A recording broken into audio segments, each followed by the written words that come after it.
guys, thanks for being with me today. I hope you're all doing really well. We're looking at the Kiely Rodni case, and wow, man, like seriously, this case has been crazy. There's some people who believe it's just, a very simple accident. It's a simple accident and that's it. Case closed. And there's people, a lot of people, including me, who still believe this is foul play. Even though it has been ruled by the forensic pathologist and the coroner as an accidental drowning, things are just not adding up, guys. And I made a very interesting discovery when I did some digging on the forensic pathologist who actually conducted the autopsy. And I also did some digging on Jason Mackey, the deputy, who did the incident report and who was at the crime scene at Prosser Lake. And I call it a crime scene because that's how it is supposed to be approached, as a crime scene. Anything that a detective is called to go to is meant to be treated as a crime scene. So we're going to get into that, okay? We're going to get into who the players might be and things like chain of custody and what these people did not do right, okay? This is Placer County and Nevada County. These guys, law enforcement, forensic specialists, the medical team, I believe, have not treated this case in the appropriate manner since day one. And so many of you know exactly what I'm talking about. One being that they allowed an 18-year-old, the last person who actually stated she was the last person to see Kiely, they allowed her to vet, okay, all the information that was coming through and filter it out through teen-to-teen interviews. So what the hell's with that? So unprofessional and dodgy as hell. Especially because the last person to see a person who's gone missing is usually the first very significant person of interest, a suspect. Hello? Okay, so let's get into it. So this I found from Armstrong and Erskine, which says, water-related deaths often are prematurely and at times subconsciously labelled as accidental drownings. While this is often the case, the presumption that a body recovered from within or near a body of water is an accidental drowning can hinder timely recognition of indicators of foul play and other important clues present in or around the death scene. This in turn may ultimately lead to false conclusions regarding cause and manner of death and adverse adjudication. Furthermore, failure to recognise certain scene attributes and bodily findings suggestive of homicide can hamper further investigation, including interviews with witnesses and persons of interest or apprehension of suspects. The investigation of deaths associated with natural bodies of water can be particularly challenging due to the characteristics inherent in an environment that are constantly changing, such as in lakes, rivers, and oceans. It is also important to recognise that not all water-related deaths can be presumed to be drownings, and other factors such as water and weather temperature extremes, drug intoxication, or natural disease may be sufficient enough to be the cause of death and otherwise preclude drowning. Very interesting indeed, that is. Now, there's many roles within law enforcement. Many. Now, I've got PDFs in the description box if you want to look at all these things from Placer County. There's Nevada County as well. But they're pretty much all the same all round anyway in terms of the hierarchy within law enforcement. So this, I've just picked out a few of them to give you an idea as to what they do with their organisation and operation. So this is the Support Services Division, okay? So the Support Services Commander, the Captain, manages and coordinates all units and sections of the division, including Professional Standards Unit, background investigations, civil communications services, coroner evidence, facility services, IT, records, training and fleet services, represents the Sheriff's Office in the community and works closely with the other county departments, effects disciplinary actions, responsible for planning and goal setting, oversees the budget prep and disbursement of division allocations, assigns personnel, evaluates performance of subordinate personnel and reports to the Assistant Sheriff and or Under Sheriff. So the Operations Division Criminal Investigations is the Commander of Operations, which is the Lieutenant responsible for the management and day-to-day operation of the investigation unit of the Auburn and Loomis offices. Prepares annual budget, coordinates investigative resources with other divisions and agencies, oversees and coordinates resources and manpower in major investigations, and manages and directs operations of personnel assigned as detectives and investigative support, can act as a public information officer. So then we have the Public Information Officer, the PIO, who is that long brown-haired lady we see on the news media talking about Kiely, asking all the teens to come forward, that they won't be charged with, for drugs or whatever.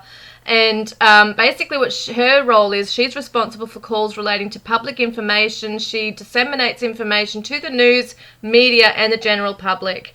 So she's directly responsible for the release of all information to the press and the public in matters concerning her office there, the Sheriff's Office. So when searching waterways, obviously we've got to use search and rescue teams and dive teams, and that's what was used in Kiely's case. They're personnel trained and assigned to perform rescues and recoveries, and the search and rescue teams are sworn members and volunteer civilians, and they're supposed to be trained and equipped to conduct search and rescue operations for persons and evidence. So then we have the detective, who follows up on investigations. They investigate narcotics, juvenile crimes, criminal intelligence, burglaries, thefts, SA, child abuse, assaults, homicides, and other major crimes. Obviously interviewing witnesses and suspects and collecting evidence, recovering property, in order to prepare cases for prosecution in court as well, make legal arrests. They conduct searches and seizures and write detailed reports. So there's only a few more to go before we get into the really interesting stuff, guys. So bear with me, but it's really important that we look into these things because it's going to make sense later on, okay?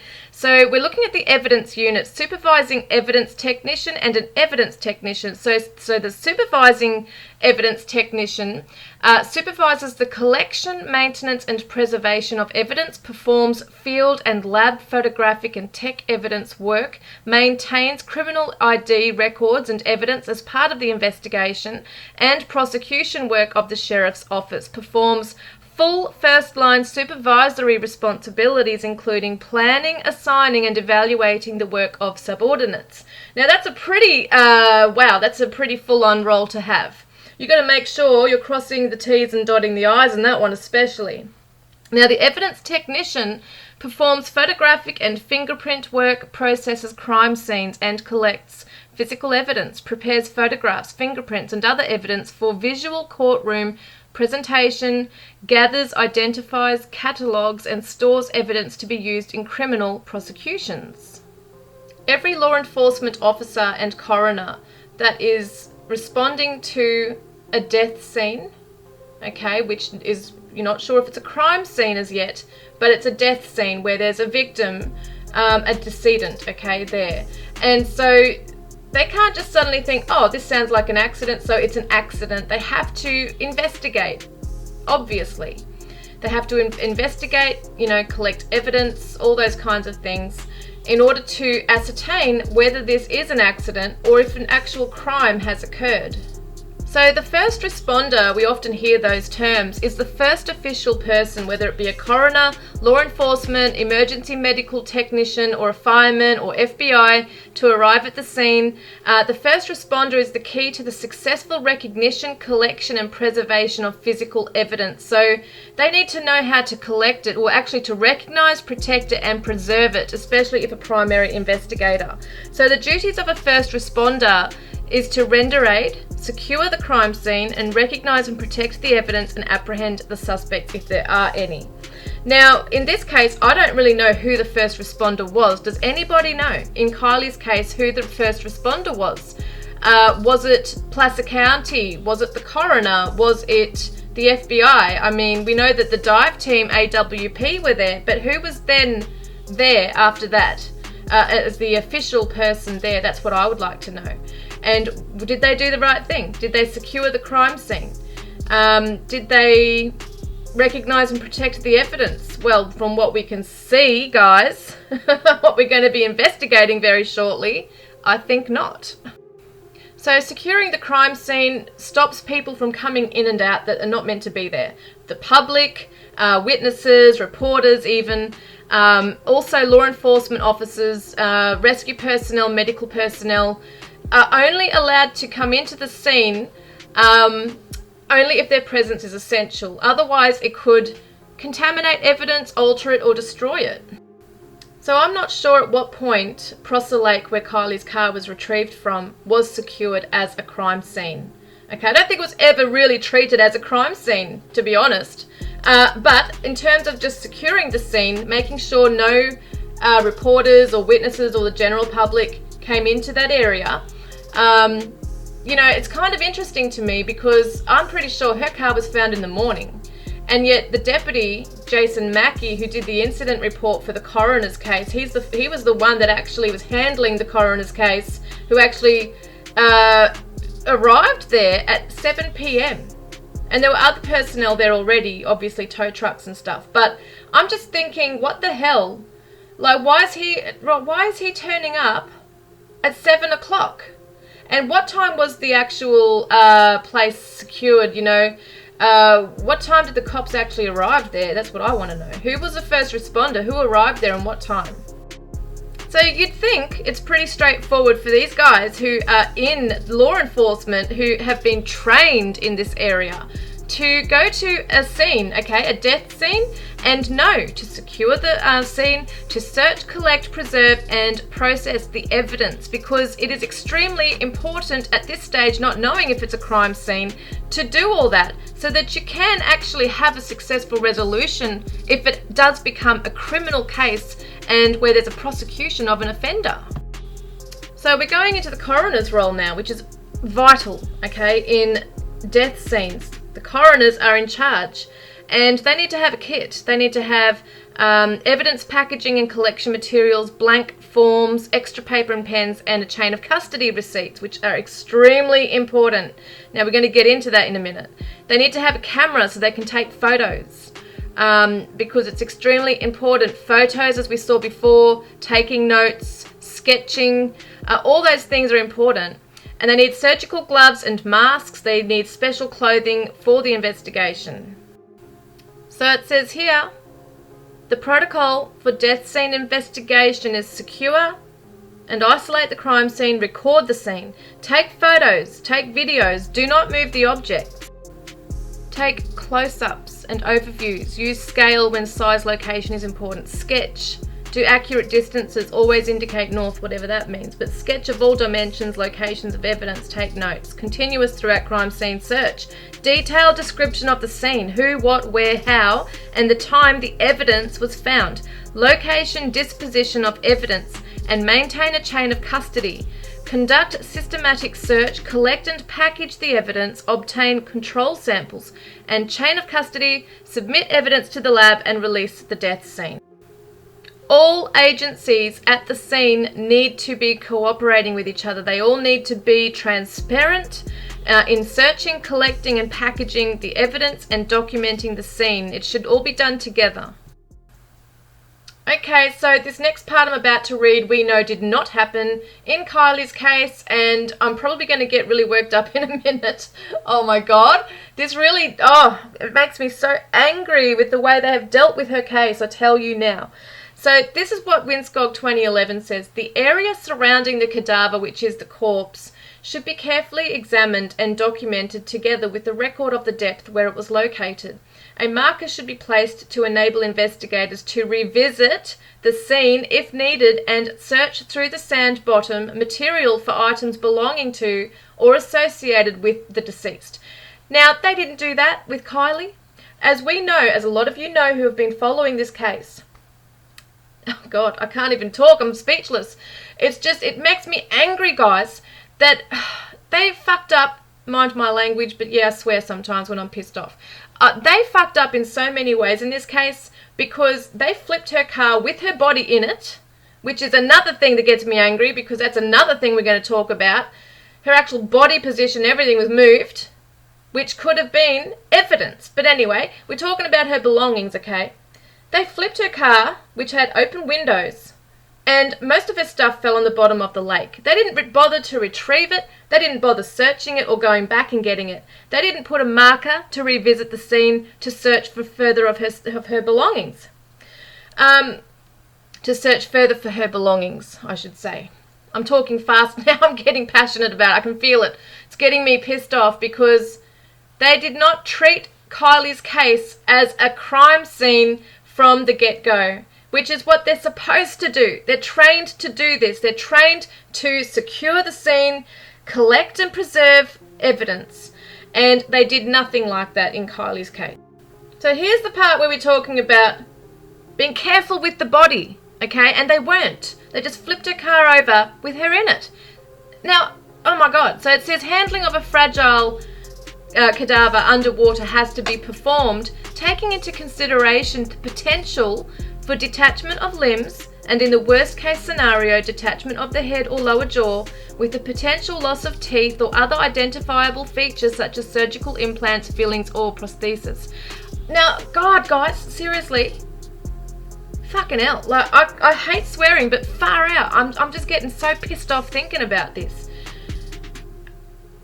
Also, as an empath, you know, I've connected with Kiely, and it just angers me that these people are so sketchy or incompetent or both to actually have her car with her body in it, which would have been in a specific location in which it was in the vehicle in the trunk.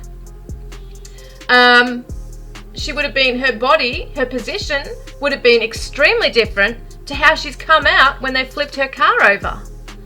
So however she was lying, because she wasn't in rigor mortis anymore, her body wasn't like stiff like rigor mortis.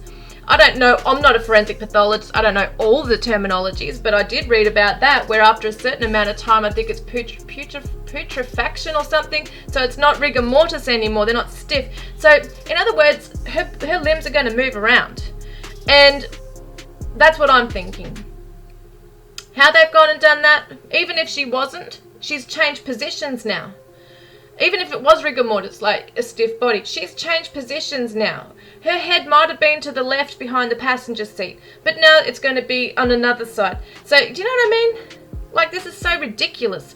And the fact that they did that, they didn't know what had happened to her. They don't know if she had something tied around her that flipping her over could have made something come off her body. I'm getting a little graphic, but it's the truth. It's the truth of the matter that these people did not retrieve her in the way she was found. I don't even know if they took photographs underwater.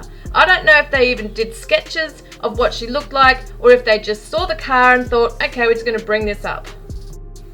I'm getting extremely passionate. Oh my God.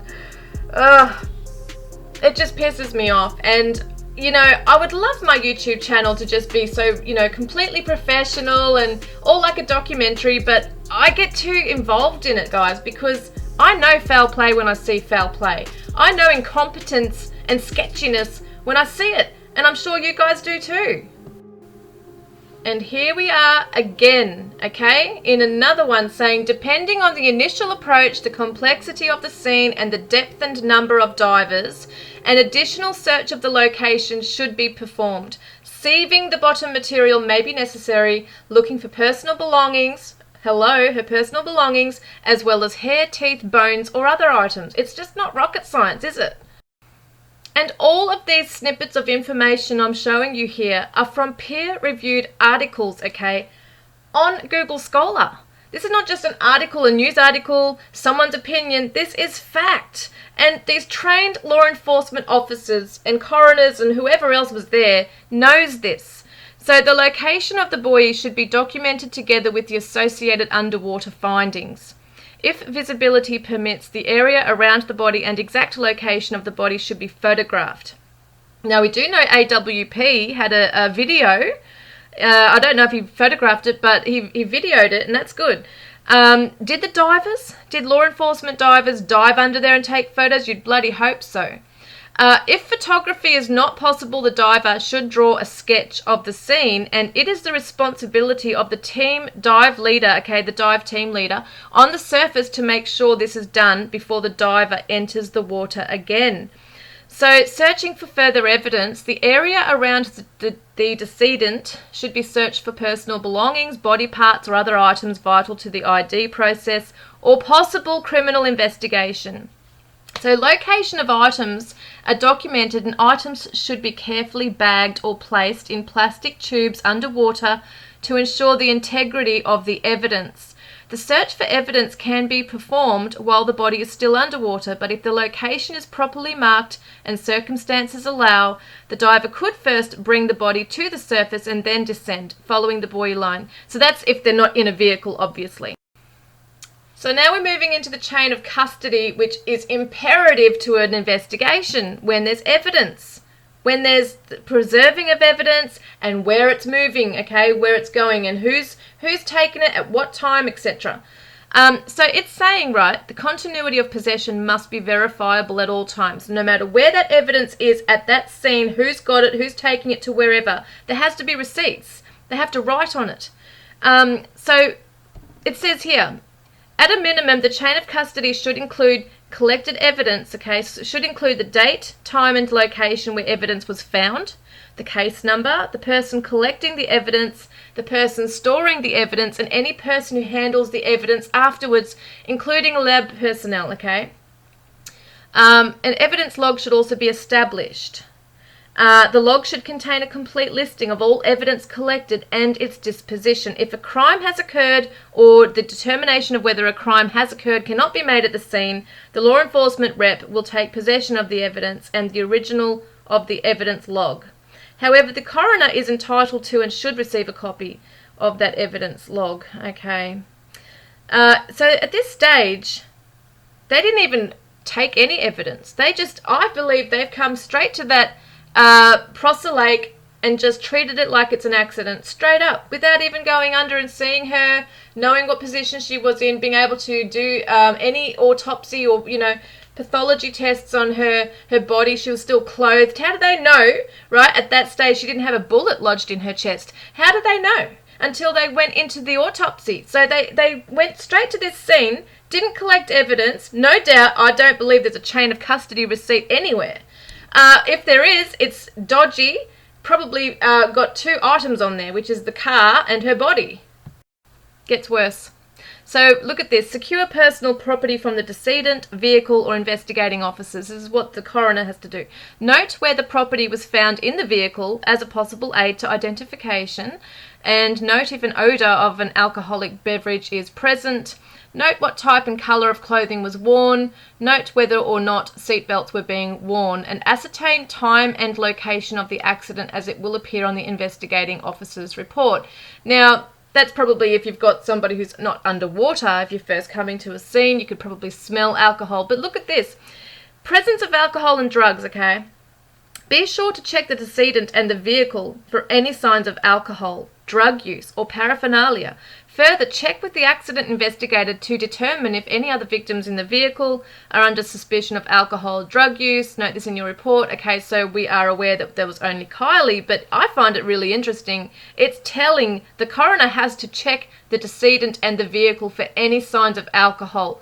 Did they check the vehicle of any signs of alcohol or drug use or any kind of paraphernalia like a bong or whatever?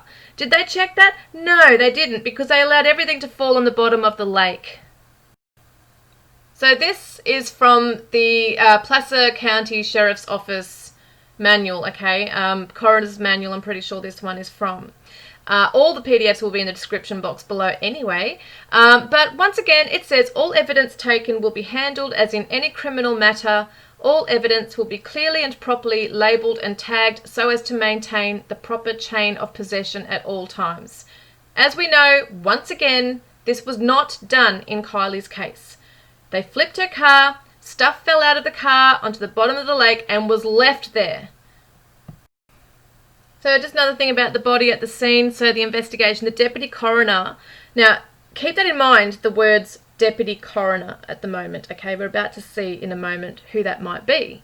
The deputy coroner should first note his or her general observations upon arrival at the scene, the location of vehicles, location of decedent, etc. Remember, this investigation is from the coroner's standpoint, not the accident investigator.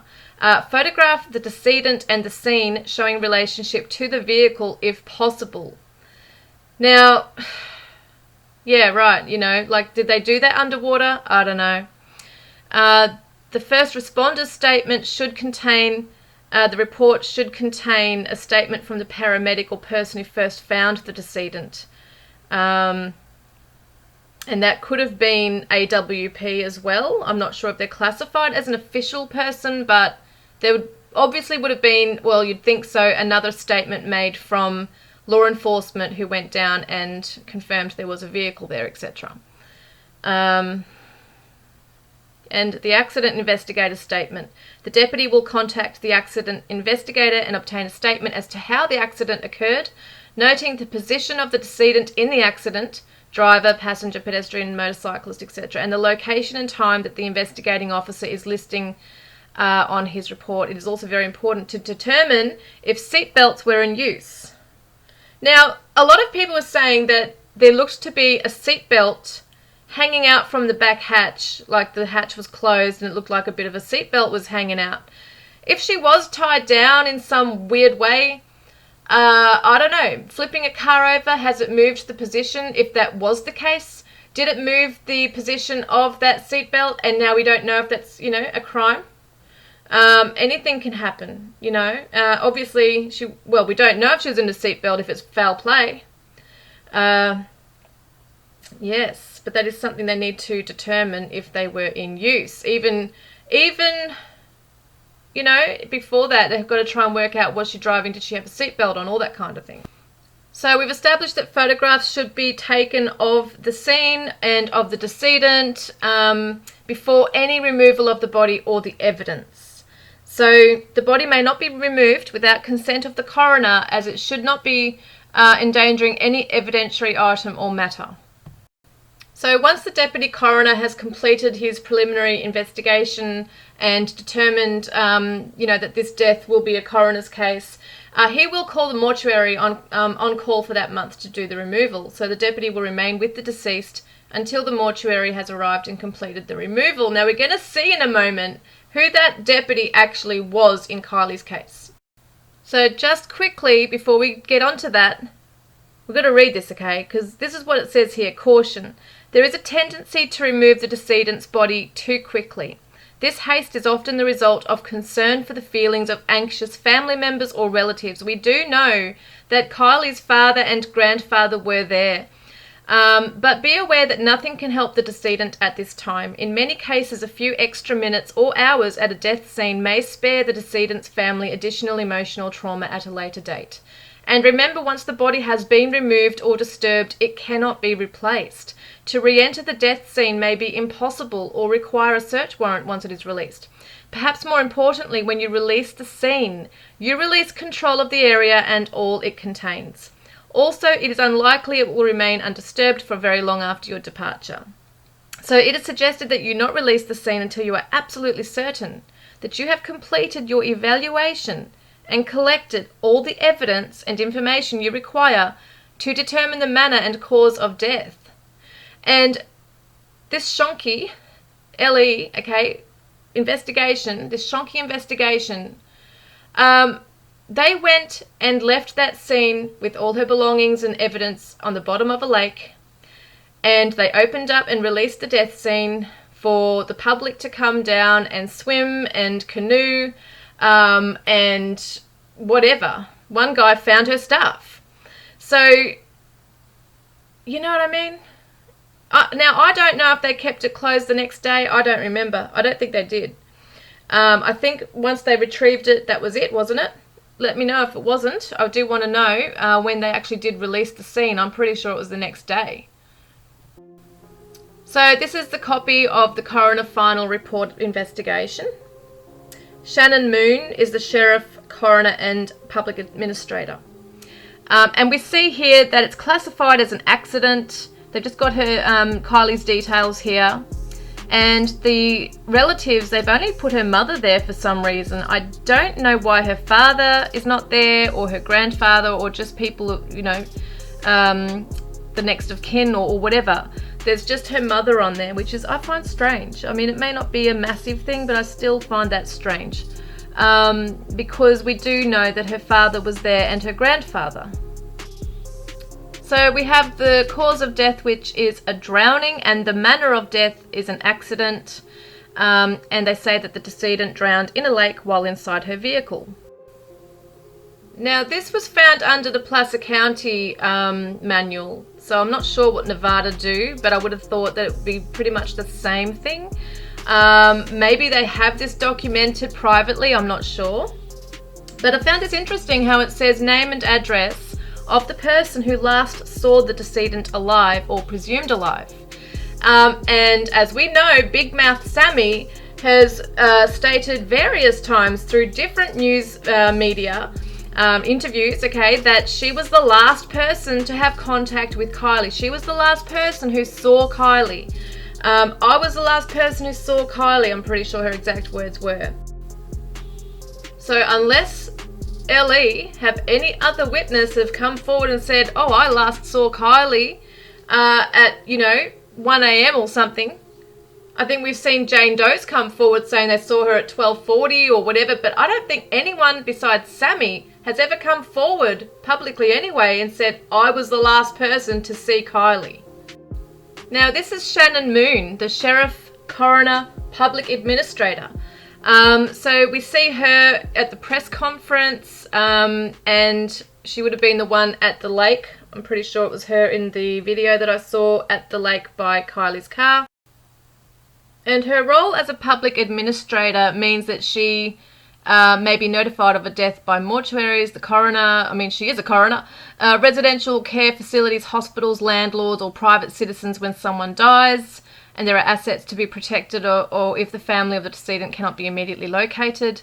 Her primary duty, functions as a private admin, some of which are to conduct a thorough investigation to discover all assets, ensure all estate benefits are applied for and received, ensure that the estate is administered according to the decedent's wishes, locate persons entitled to inherit from the estate and ensure that these individuals receive their inheritance, make arrangements for the disposition of the decedent's remains, pay decedent's bills and taxes, and protect the decedent's property from waste, loss, fraud, or theft. Well, she didn't protect the decedent's property from waste or loss, did she? In performing these functions, the public admin is required to maintain a fully documented audit trail to make certain that each and every asset is accounted for and distributed. And they can make funeral arrangements as well. I found that information to be very interesting. Okay, now we're going to be discussing the incident report from Jason Mackey and the autopsy report, by Dr. Reba. And I don't know how many of you are aware of this information because I just found it through digging. I've been doing this the last week or so, looking into them, and wow, there's some interesting stuff for sure, and it makes me sick, actually.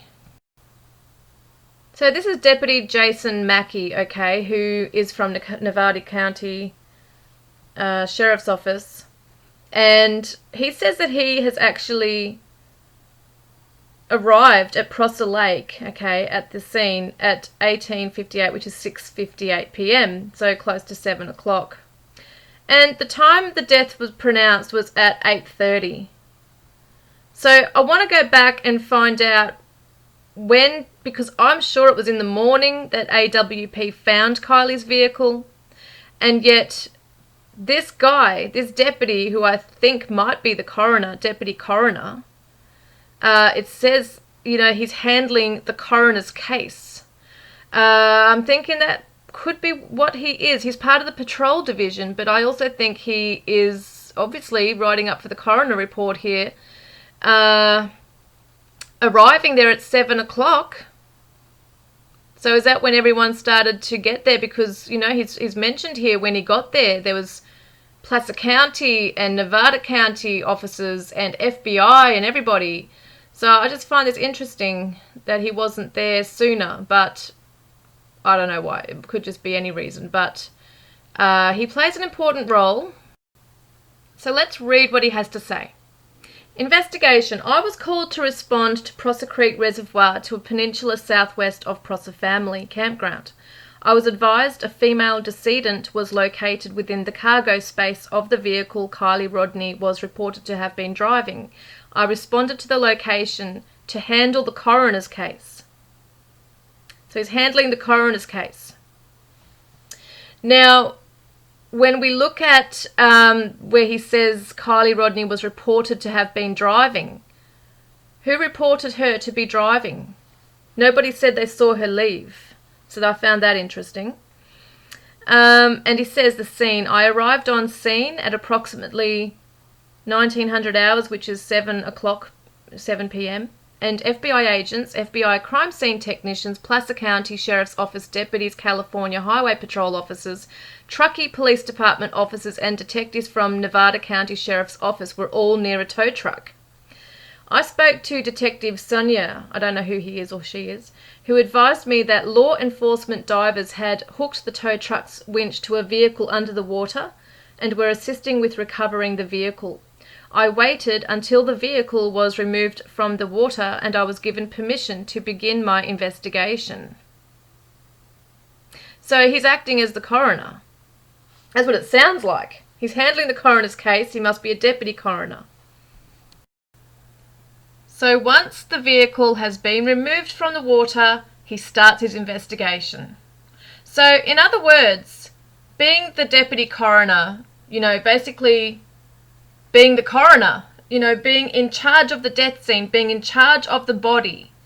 He wasn't in charge of the body, of Kiely's body, while she was in the water, which he really should have been. He should have been still in charge of what was going on with her and what other people were doing around her body.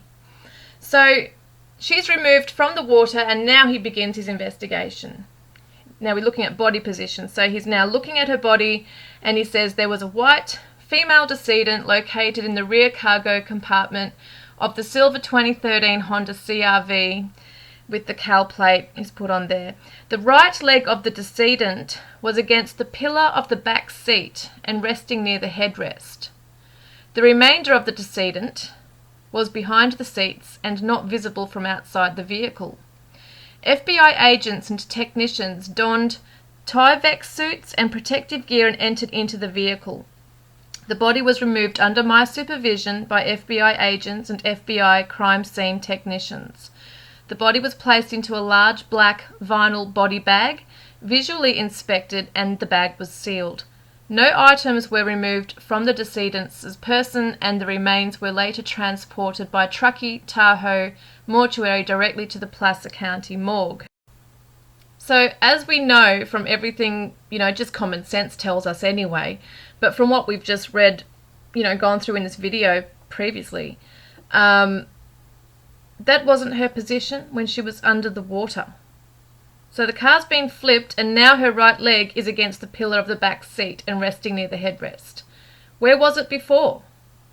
Where was it beforehand? Body condition. The body showed obvious signs of bloating, lividity and decomp. There was skin sloughing and no positive ID could be made due to the decomp present on the face. I'm just abbreviating things, guys. They've obviously written the full words. Mortuary. Detective Sonia told me the decedent was going to be transported directly to the Placer County morgue and scheduled for examination on Tuesday, and no mortuary photographs were taken by this investigator. Statements. I was advised by Detective Sonia that he believed the decedent was Kiely Mae Rodni based on his investigation. I did not obtain any additional statements related to this case while I was on scene. I don't know why there wouldn't be other statements on here in terms of like the dive team and things like that. I don't know who Detective Sonia is, obviously a detective, overlooking everything. But you'd think there would be other statements being given to the coroner or the deputy coroner here. I don't know how they really do things there, but maybe he does say while he was on scene, so he would have most likely received other statements afterwards. And the remains were removed by Truckee Tahoe mortuary funeral counsellor Elisa Babcock arrived on scene and transported the decedent's remains to Placer County's morgue facility.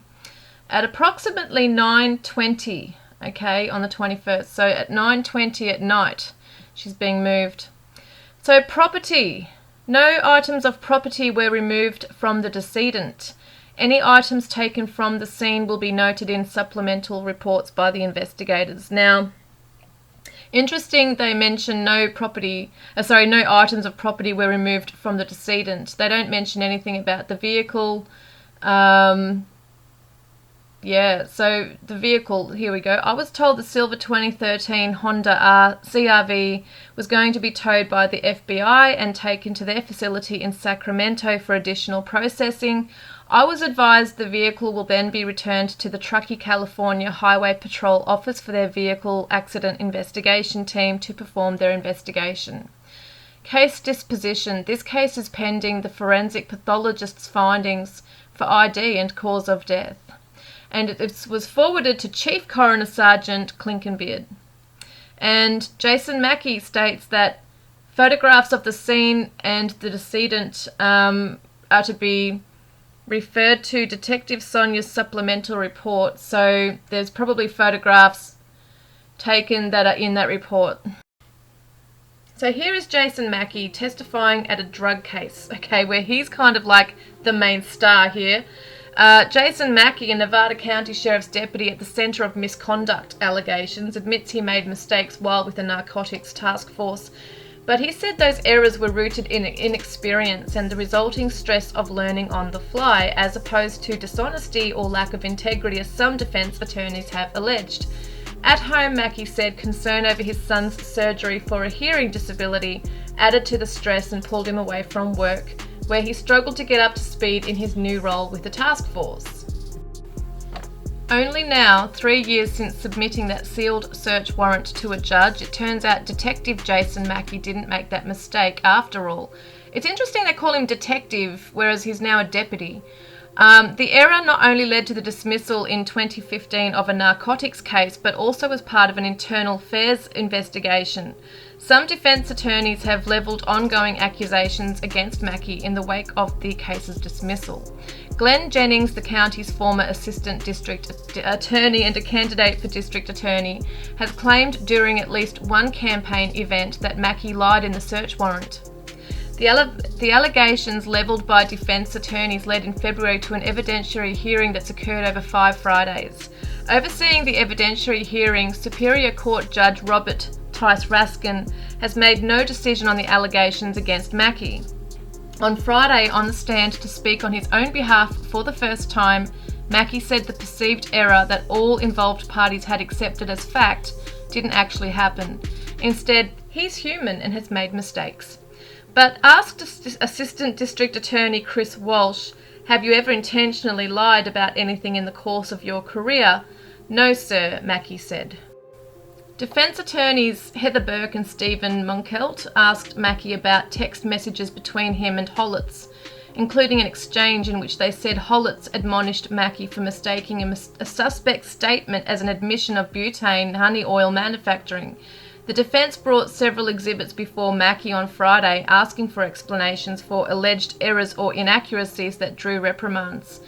Though he said he didn't recall several cases, Mackey said in one case he erred because he had provided too much information over the radio. In other instances, he wasn't able to clearly relate in plain text on paper what he intended to state. Burke asked Mackey if task force officers, including Holitz, didn't want him because they didn't believe you were trustworthy. "That's not what I recall," Mackey said. Holitz left his position in February 2017, weeks before accusations surfaced that he had a sexual relationship with a confidential informant. Defense attorneys asked Mackey about memos documenting oral consultations from Mackey's superiors. One consultation centered on Martin's belief that Mackey had not made corrections to the search warrant as directed, resulting in the dismissal of the case. Martin also reportedly stated in an internal affairs investigation report that he could not fix Mackey. An internal affairs investigation by the sheriff's office cleared Mackey of any wrongdoing. So the internal affairs investigation process, there's so many steps. The first is to review, the case. So once a misconduct or policy complaint is received, it will be received or reviewed by the under-sheriff. And that under-sheriff will then assign the complaint for formal investigation. So internal affairs investigations will look at all criminal reports for use in the admin investigation, and administrative investigation will be conducted concurrently with the investigation filed with the District Attorney's Office or another agency. Also, timelines, it can take up to 90 days and there could be delays. The investigative report format looks into the background, what the investigation is, applicable authorities and analysis, and the findings and recommendations to be completed by a higher authority other than the investigator. So the admin investigation also includes an examination of the complete criminal investigation, physical evidence, and a coroner's report if applicable, policy review and tactics employed. Now this is a Placer County manual, but I'm pretty sure all the protocols for internal affairs investigations would be the same amongst different counties and jurisdictions. So I'm not going to bore you by reading every single thing because it's going to take forever. But basically, with the internal affairs investigation, it starts with the case management, there's review processes, there's interviews, and everything's recorded. Legal representation is available for the employee, and also everything is deemed confidential. So it's not like other police members can come along and look into the file. Who knows what really goes on behind closed doors? We don't ever really know, but that's how it's supposed to be, that it is confidential. And yes, it's quite a process by the looks of it here. But I think the problem with it is that everything is not investigated by an independent agency. It's always police policing police. So it's police, if that makes sense. Police investigate police. And we're going to get into the discipline, far out, guys. When we look at how they're disciplined, it's just like a slap on the wrist. It's quite ridiculous, but let's have a look.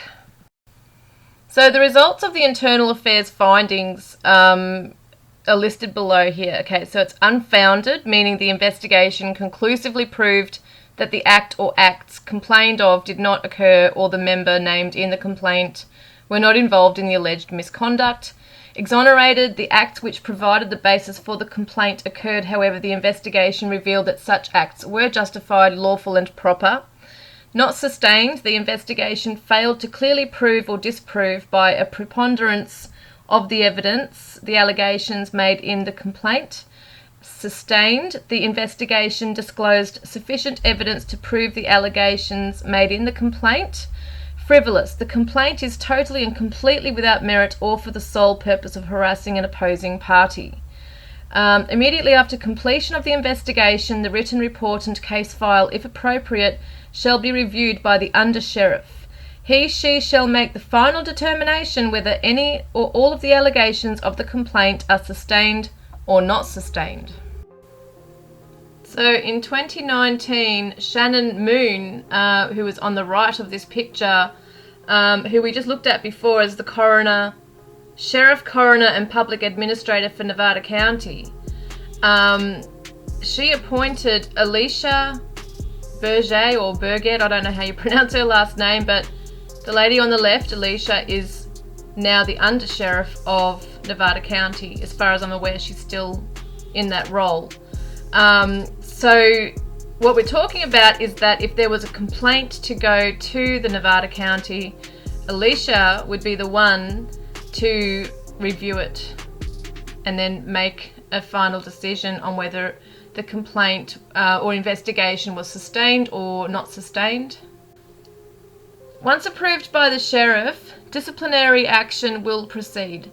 Informal discipline consisting of training, informal counselling, documented oral counselling and letters of reprimand can be imposed immediately, and formal discipline consisting of suspension, demotion, reduction of pay, disciplinary transfer or termination required due process and admin appeals So a final recommendation will be approved by the sheriff, and an order of discipline will be prepared and served to the involved employee. So this will designate the level of discipline and how the discipline will be imposed.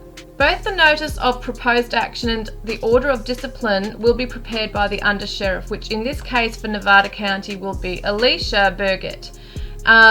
In closing complaints, when the findings and recommendations are implemented by the sheriff, which would be Shannon Moon, the misconduct investigation is closed. Appropriate notifications will then be prepared by the undersheriff, which would be Alicia, and sent to the sheriff's office member and his or her supervisors, lieutenant and captain. I'm not sure who the lieutenant is, but the captain is Sam Brown, who we see in the press conferences. He's usually talking quite a lot about Kiely Rodni in that case. So the complainant notice, the undersheriff will notify the complainant by mail of the final disposition of the case within 30 days of its conclusion, and the complainant will be advised only of the disposition of the case: exonerated, sustained, not sustained, unfounded or frivolous.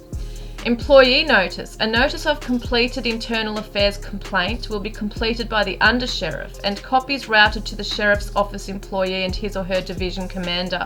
This notice will identify the allegation, findings and complaint number. Employees are encouraged to contact the undersheriff and discuss the incident or review the investigation. So as I said, it's police policing police. So this is the maintenance of internal affairs records. Investigative reports, writings and files of every citizen complaint shall be retained by the Placer County Sheriff's Office per the below records retention schedule after a disposition has been rendered. These records shall be maintained by the Sheriff's Office and shall remain confidential. So, you know, it's probably very similar to what Nevada County would be doing as well, because I didn't find it on Google for theirs, but I'm assuming that they are all in, you know, pretty much cahoots with each other. They all kind of have the same kind of protocols. But I mean, if you wanted to, some people will actually make complaints against the Placer County. This also lets you know, guys, for those who do want to make complaints, as to, you know, the obstacles you have to overcome for that officer or whoever it is that you're complaining against. It's hard to come up like against a complete agency as such. It's massive, it's powerful. And to try and go after one person is hard because they have all their, you know, team members around them and vouching for them. So it's very, very tough. But it says here, right, records retention schedule. So procedural questions, length 6 years. Citizen complaints, 6 years. Agency-initiated complaints, 6 years. Officer-involved shootings, 6 years. County vehicle traffic accidents, 3 years. And documented oral counselling, 1 year. Okay, so specific conduct subject to disciplinary action is unauthorised absence. And I won't read them all because we're going to be here all day, but just those that resonate and that are relevant to Kiely's case, which is obvious, the incompetence or inefficiency one, I believe. Dishonesty could be another one for some people. Failure to meet reasonable work performance standards and requirements. And neglect of duty other than incompetence or inefficiency or failure to meet reasonable work performance standards and requirements. So if they were to be held accountable for neglect, dishonesty or inefficiency, incompetence in the Kiely Rodni case, they'd be looking at some kind of disciplinary action. And the forms of disciplinary action, oh my God, listen to this. Training, okay? Training. And we did hear one of them in the press conference, I'm pretty sure it was the captain, Sam Brown, saying something about the fact that they didn't find Kiely's vehicle and AWP found it in like 35 minutes after all those man hours. And I think he said, we just need more training and they have other equipment we don't have and, you know, all those things. But this is different, obviously, but it's just interesting that's what they fall back on. So this is what it's saying. Training will be provided as a corrective measure when the underlying cause of deficient performance is clearly attributed to a demonstrated lack of special skills, not required as prerequisite job skills or trained either formally or on the job prior to the assignment where the deficiency was noted. Informal counselling. Informal counselling is appropriate for correction of first-time minor deficiencies in performance or non-compliance with uniform and grooming standards. Documented oral counselling. Supervisors will document oral counselling in cases where minor violations of sheriff's policies, procedures and rules are repetitive in number, or when the member during the counselling session indicates a resistance to the counselling provided. Oral counselling may also be documented in the employee's performance appraisal. Management is required to look at documented counselling as being lesser in severity than a written reprimand. A written reprimand as a formal notification to a member regarding their failure to meet reasonable standards in their work or conduct, or a demonstration of a performance deficiency requiring immediate improvement. Suspension, demotion and dismissal. These are disciplinary actions involving major or repetitive violations of conduct or performance. The Professional Standards Unit, PSU, is charged with the responsibility of promoting and supporting professionalism throughout the organisation with the goal of strengthening public confidence by transparent, fair and objective management of the practices, conduct and ethics of the Placer County Sheriff's Office. So accordingly, the PSU is responsible for managing the complaint and internal affairs functions to include investigation of serious allegations of misconduct, critical incident review and investigation oversight. They assist in personnel development by contributing to recruitment and background efforts and the continued professional development of Sheriff's Office personnel. They do policy development and review, and they identify training needs, correcting inefficient procedures, systems and equipment, recognising new techniques which may benefit the Sheriff's Office. So it seems like this is in 2020 they've written this. You can read the whole PDF if you really want to. It's quite interesting to read, but geez, it's lengthy, and I hope I didn't bore you too much. We're going to get into the Dr. Reba stuff now, which I didn't think it was going to take this long to get to, but really, seriously, when you're looking into criminal investigation or case analysis like we're doing here, you have to look at all players and all areas here. It's like pieces to a puzzle. And when you're looking at all the, the politics side of things as well, and really getting into the nitty-gritty of corruption and cover-ups or sketchiness or just plain incompetence, whatever you want to call it. But we're going to get into Dr. Reba, and there's some freaking sketchy stuff going on there, I tell you now.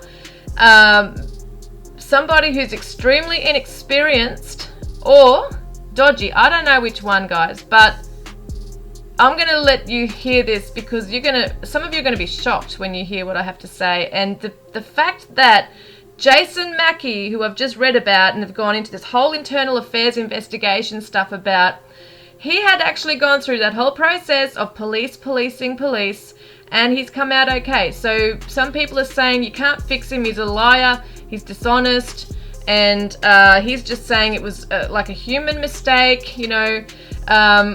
who knows at the end of the day, really? Was he just new at the job and incompetent in what he was doing at that time, needed more training, or was there something a bit more sinister going on? And here he is, acting as a deputy coroner, it sounds like, on Kiely Rodni's case. Now we're going into Dr. Reba, who has a pretty bad past. I mean, it's documented on Google. Let's get into it. On October 12th, Sergeant Jason Clinkinbeard for Nevada County has written up this supplemental investigation report. And it says this report was forwarded to the Coroner Division by Deputy Mackey with the Patrol Division. On August 23rd, 2022, Placer County Forensic Pathologist Dr. Gregory Reba, MD, performed an autopsy on the remains of Kiely May Rodni. Positive identification of the decedent had been made by Detective Josephine Strawn during the autopsy. Detective Strawn was present during the autopsy and documented her observations and the method of identification in a supplemental report to the original missing persons report. I have recently reviewed the pathologist's final report of autopsy, which listed the cause of death in this case as drowning. There were no other significant contributing conditions listed. I conferred with Detective Sonia and he told me there was no indication of foul play regarding the criminal investigation into the death of Kiely. The manner of death in this case has been determined to be accidental. Jason Mackey, being part of the patrol division and being a deputy, means that he has to perform responsible law enforcement and crime prevention work, which includes patrolling assigned areas, answering calls for service, handling complaints, and making preliminary investigations of crimes, preparing reports and gathering evidence for court, serving warrants and civil papers, making arrests, and performing follow-up investigations as required. So Jason Mackey, I think, is a coroner deputy. He is a personnel assigned specifically to conduct coroner's investigations within the county, also assigned to patrol duties when not working coroner's cases. So look at his role here. Involvement of coroner's deputy shall work in conjunction with the investigating agency, having responsibility for the body, property, valuables, etc. The body shall be moved only after consulting with investigators, and investigating agencies shall have primary responsibility for interviewing witnesses and submitting reports to the coroner's office. So now finally we're going to be talking about Dr. Gregory Reber, the forensic pathologist who conducted Kiely's autopsy, who is currently a second vice president for the Placer County. And he was a president of the Forensic Medical Group, I'm pretty sure it was, back in 2011. Now, there's a disturbing article I'm going to read about him, and there's another one as well, another case. So there's two significant cases I want to talk about with him. His autopsy findings with Kiely is quite interesting. So the autopsy findings, obviously cause of death he's found was drowning, and the manner of death was an accident. He says there's no external or internal evidence of a significant injury, and he did a toxicology test on her liver to test for drugs, and it was positive for ethanol, possibly all or part from decomp. We also know it can be related to alcohol. Nicotine and cotinine, caffeine and THC was found in her system. Now we know that's cannabis, the nicotine, so maybe she was smoking a joint at some stage. This part may not be too significant, but it did stand out to me, only because there's been so much speculation about her belt or a seat belt or whatever it might be, but I think he's talking about her actual belt, okay, that she's wearing on her clothing, and it appears that Dr. Reber is actually looking at her, visually inspecting her from the body bag. Because he's saying the belt appears buckled, and I thought, why would he say that if he's got her body in front of him and he can see all the details of all the other clothing? Why is he saying it appears buckled? So I'm assuming that it could be because he's looking at her from a body bag and she could be bloated, and there could be I don't know, there could be various reasons why he couldn't see it properly, I'm not sure. But he does say a grey-green sneaker is on the right foot, along with a multicoloured ankle-length sock. A matching sneaker accompanies the body within the body bag. So it sounds like he's first analysing things as he's opened the body bag. Considering Kiely was at a party of 200 to 300 people at a campgrounds where her car was found in the lake, okay, and alcohol and drugs were present, and, you know, they've classified it as an accident pretty much from day dot, I believe. So if they really believed she was intoxicated or had drugs in her system, there would be an investigation and questioning of family members, possibly friends, to see if Kiely was a drug user, if she did drink, and tests would have to be performed by the forensic pathologist. Forensic pathologists heavily rely on the detectives and what they investigate and what their findings are.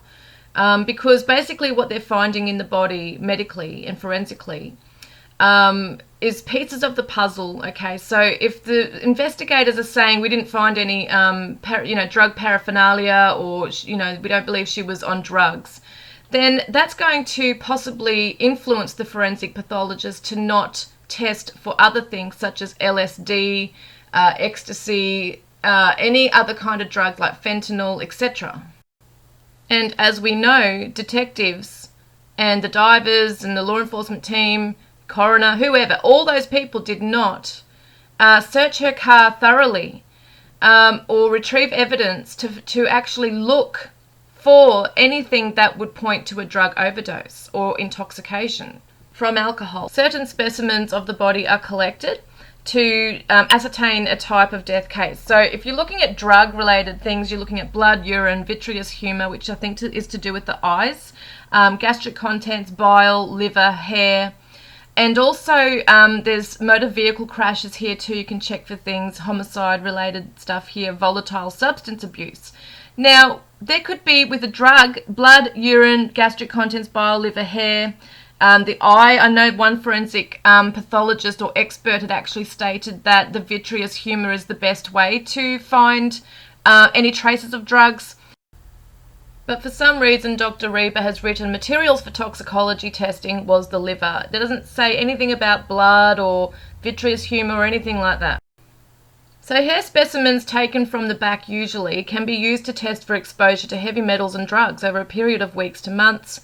Hair is predominantly used to test for drugs such as amphetamines, which would be like meth, cocaine, marijuana and heroin, and more recently tests have been created to determine if the deceased was drinking heavily in the last few months before death.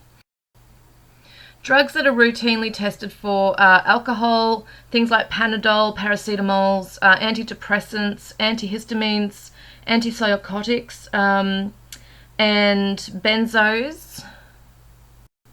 So cannabis, heart medicine, cocaine, things like codeine, methadone, pethidine, morphine, oxycodone, and fentanyl. Now, I don't know if he actually tested for those. I actually did watch Dra Latina. She's amazing. I really love her. She's really switched on. And I remember her saying something about that he didn't even test for things like ecstasy, fentanyl, hallucinogenics like LSD. Or shrooms, anything that could have been, at that party. Okay, dodgy, sketchy, incompetent Dr. Reber. Now, I'm not saying that all of his years of doing autopsies have been dodgy, but there are two significant cases that I've found that I'm like, what the F? Like, this guy's still performing, and what the F? I'm just going to say that again. So here we go. Mistakes lead to murder charges.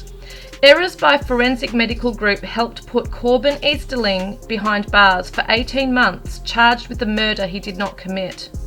Easterling's wife Jennifer drowned in San Pablo Bay's frigid water during the pre-dawn hours of October 12, 2004. The couple's personal watercraft, similar to a jet ski, had broken down 2 miles from shore. US Coast Guard rescuers found them after 19 hours. According to a medic on the scene, Corbin, shaking uncontrollably, had pulled himself onto the disabled watercraft, looping his arms into his wife's life vest to keep her afloat. Despite his efforts, Jennifer, 35, had died. Dr. Gregory Reber, now president of Forensic Medical Group, conducted her autopsy 2 days later. He found clear evidence that Jennifer Easterling had drowned. There was murky water in her stomach and foam in her airways. The question was why? Based on bruising on her neck, mouth, torso, arms and legs, Reber concluded that Jennifer drowned as a result of being suffocated. Coroner's officials listed her death as a homicide, theorising that her husband had pushed her head underwater. The Easterlings had a history of domestic violence as well as drug and alcohol-related arrests, adding credence to the story. So in other words, he was influenced by that. Corbin Easterling was charged with killing his wife. But Reber's statements during the autopsy were contradictory. Some of Jennifer's bruises were old and others had emerged after her death, he said. Later he added that none of them indicated a struggle. Corbin Easterling's defence team argued that Jennifer had drowned after passing out from hypothermia, prompting the Sonoma County District Attorney's Office to send her file to Dr. Alan Steinman, the US Coast Guard's former Surgeon General and an expert on hypothermia. Steinman felt there were a lot of inconsistencies in Reber's testimony, Assistant District Attorney Bud McMahon wrote in a July 2005 internal memo. In particular, he felt Reber was inconsistent and inaccurate with his use of rates of warming and cooling, etc. Steinman told prosecutors he could not rule out hypothermia as a contributing factor in Jennifer Easterling's death.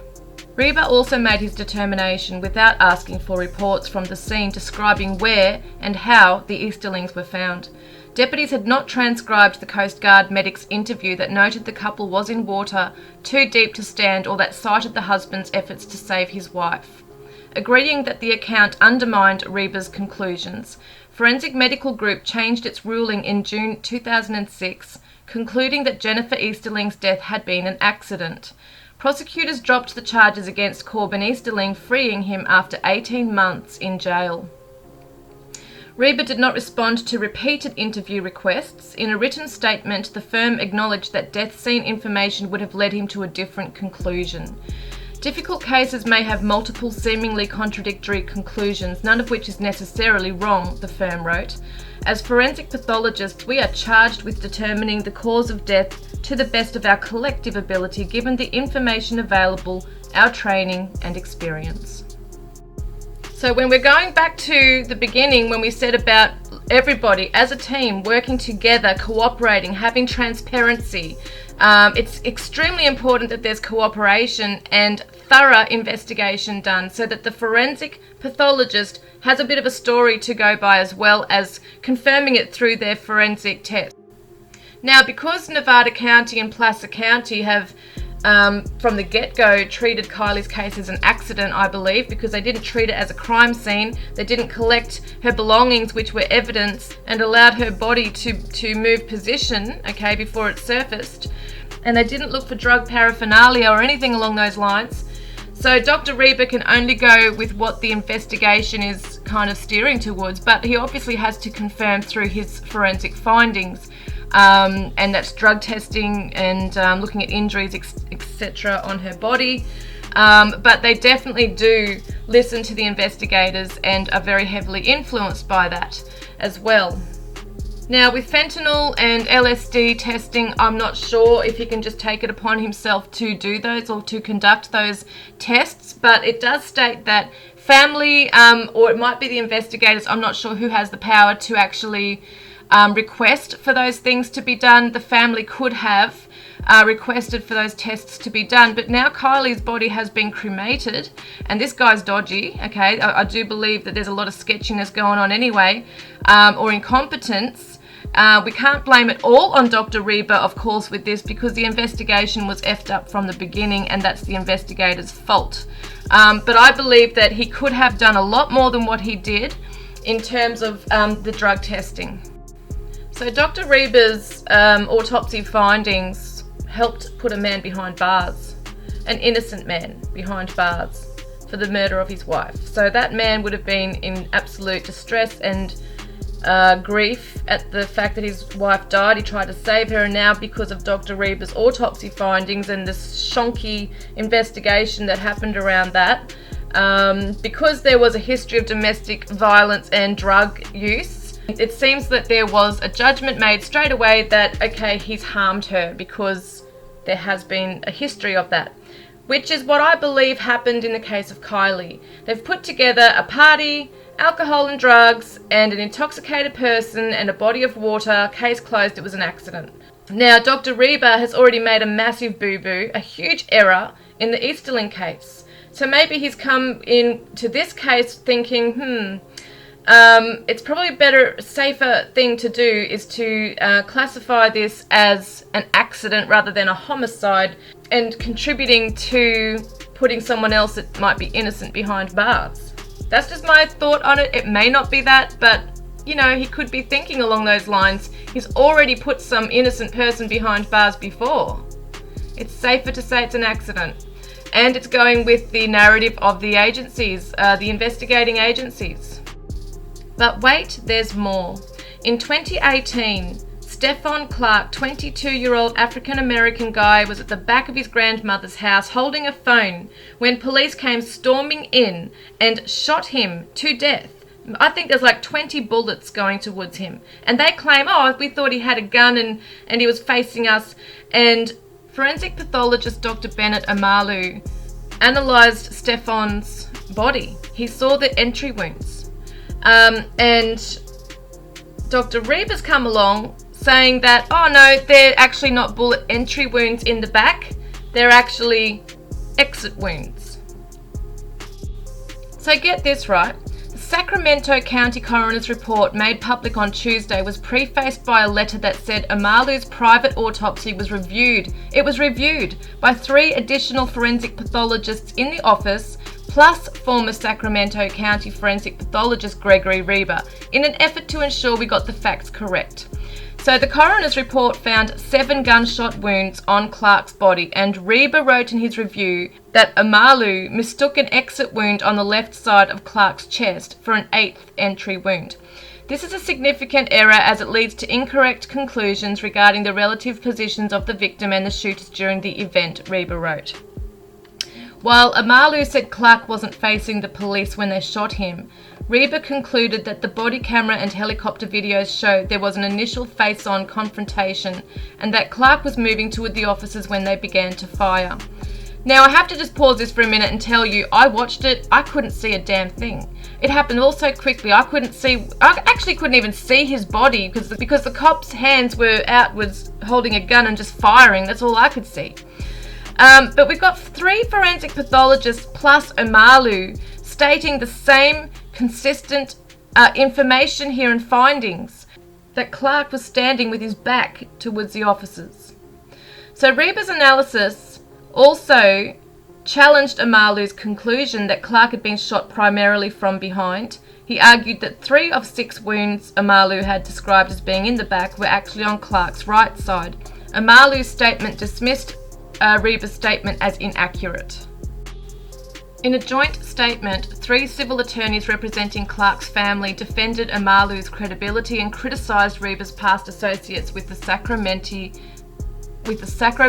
County Coroner. It is outrageous but not surprising that authorities would attempt to defend the indefensible, the statement by attorneys Ben Crump, Brian Parnish and Dale Gallipo says. Stephon Clark was shot in the back multiple times while armed with nothing more than a cell phone, posing no real threat to police. The statement says Reba was employed by the County of Sacramento and has been historically pro-law enforcement. The attorneys point to Reba's recent testimony to the State Senate Public Safety Committee in opposition to legislation that would require large California counties to use a medical examiner system independent of county sheriff's departments to investigate suspicious deaths. Most California counties use a sheriff-coroner system where the sheriff makes the ultimate determination of manner of death. The sheriff-coroner system has faced recent criticism driven in part by Amalu, who resigned as San Joaquin County's chief forensic pathologist in December, alleging interference from Sheriff Steve Moore in cases involving deaths at the hands of law enforcement. Amalu also testified in support of the bill mandating a medical examiner system for large California counties. So it's all very shady, isn't it? It sounds extremely shady that he's coming up against 4 forensic pathologists who are all stating a consistent thing here, consistent findings, and yet he is defending the police officers who shot this innocent guy. So all law enforcement agencies hold their own policies and procedures, and they're talking about duty to supervise. So they're saying that, you know, the public have to have confidence in the organisation, and there has to be efficient discipline among members. They have to be basically self-managed properly, and they have to hold each other accountable, especially for the public to trust them. And if there's any community, sensing disorder and lack of control within the ranks of law enforcement officers, supervisors and managers must not stand silent when a member engages in conduct that impugns the credibility and honesty of the profession. So they say this, if somebody does show misconduct, it's just investigated by the sheriff and the undersheriff, and it goes through a process of internal affairs investigation, as we've seen, and there's disciplinary action that may or may not take place, and if there is, it's training, or oral communication or counselling, informal counselling. They just get a slap on the wrist, and as I said, it takes a lot to hold them accountable. It takes a lot to hold them accountable. Now, in saying this, I am not against law enforcement. I actually really respect the police and what they do. But it's in cases where there is definitely sketchiness and cover-ups and this incompetence that we see in very serious cases. And it really upsets me too, because Kiely's body has been cremated. And so there is no going back now. There is no second attempt at being able to test for other things now. Anyone wanting to make a complaint is under the citizen complaint, so Placer County will take them in person, by telephone, in writing, third party, or from anonymous complainants.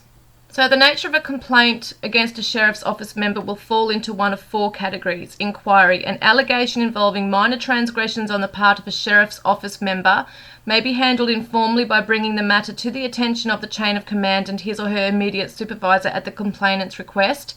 In choosing this process, a complainant agrees not to proceed with a formal misconduct complaint. The utilisation of this process does not imply that the subject officer has in fact committed the transgression as described by the citizen complaint. When an inquiry is utilised, an inquiry entry will be entered into Blue Team and forwarded to the Sheriff's or Under-Sheriff's office. So a citizen complaint and misconduct complaint means the allegation amounts to a violation of the law or of the Sheriff's Office policies, procedures, rules or regulations, which, if true, would normally result in disciplinary action. So with a citizen complaint, it's obviously requested by a citizen wishing to proceed with a formal misconduct complaint. And with the misconduct complaint, this type of complaint is internally initiated by the Sheriff's Office. So inquiries entered into the Blue Team interface software will be forwarded to the member's division commander and then forwarded to the sheriff and the under-sheriff, and all appropriate identifying information about the person and the facts involved in the incident causing the inquiry will be reviewed by the supervisor resolving the issue. All information relating to the investigation is documented through a Blue Team interface software, which is basically a database for personnel investigations. So going by what we've learned so far about internal affairs investigations and how they're dealt with within the Sheriff's Office, policing police, you know, all I can say, guys, all I can say for those who want to make a complaint, good luck. It's, you know, it's really hard to achieve the result you wish to when there's like a cover-up, not holding themselves accountable, especially as a whole agency. They don't want to look bad, they don't want to look incompetent, they don't want to look sketchy, all those things. They're going to be covering for each other. I'm not saying that you can't do it, can't try, but if you're a few people doing it, they're just going to, you know, I feel like they won't really take it seriously. Sometimes it's got to be massive petitions with like hundreds and thousands of signatures before any change can be made. So I'm just going to leave this, and it's interesting to me because this was also under a Google Scholar article, okay? So it's not just something that some person said. This was actually written by master divers who conduct criminal underwater investigations. And they teach sworn members, okay, within police, within law enforcement. So it's so interesting that they said this because I would have thought it was different, but I think it's interesting because these guys have got the experience of 30 plus years.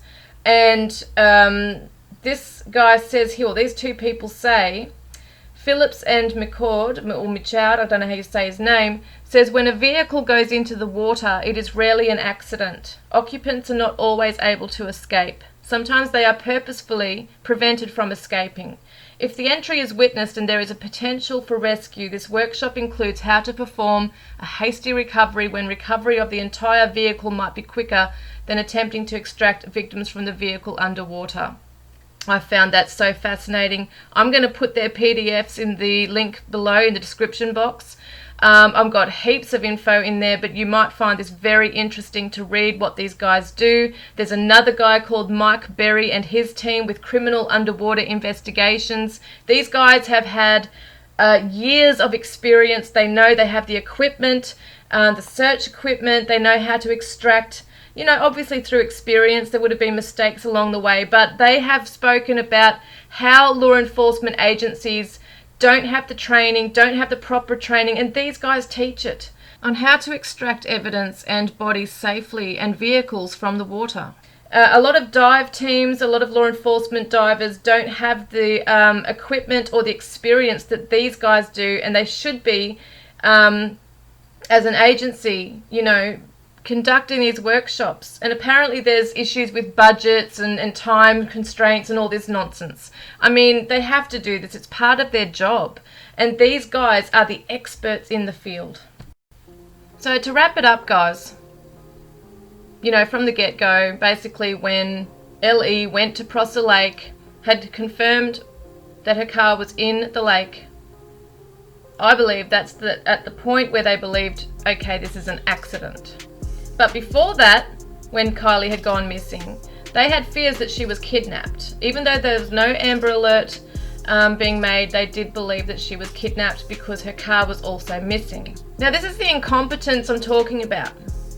Just recently, about a week or so ago now, I can't even remember, time's gone so quickly, but just recently, there's been footage of a fire cam showing a vehicle going into the lake.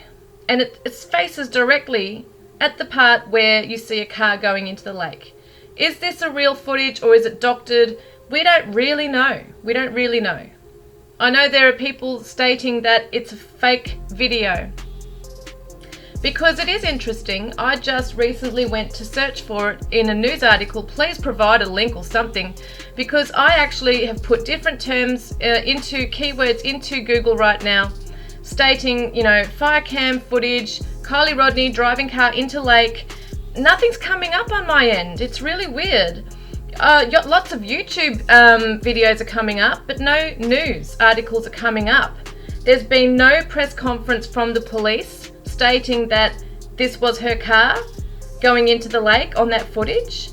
And if it's legit, guys, if this footage is legit of her car actually entering the water, how the hell did the FBI and the locals there, the local agencies who would know there's cameras, not check those cameras? If they had have checked those cameras, if it's legit, they would have known from day one or day two, okay, Kiely is in the water. This footage is showing us her car's driven in here. There wouldn't be this crazy investigation where they're suspecting a kidnapping, they're allowing an 18-year-old to filter and do teen-to-teen meetings to obtain information when she was the last person who said she saw Kiely.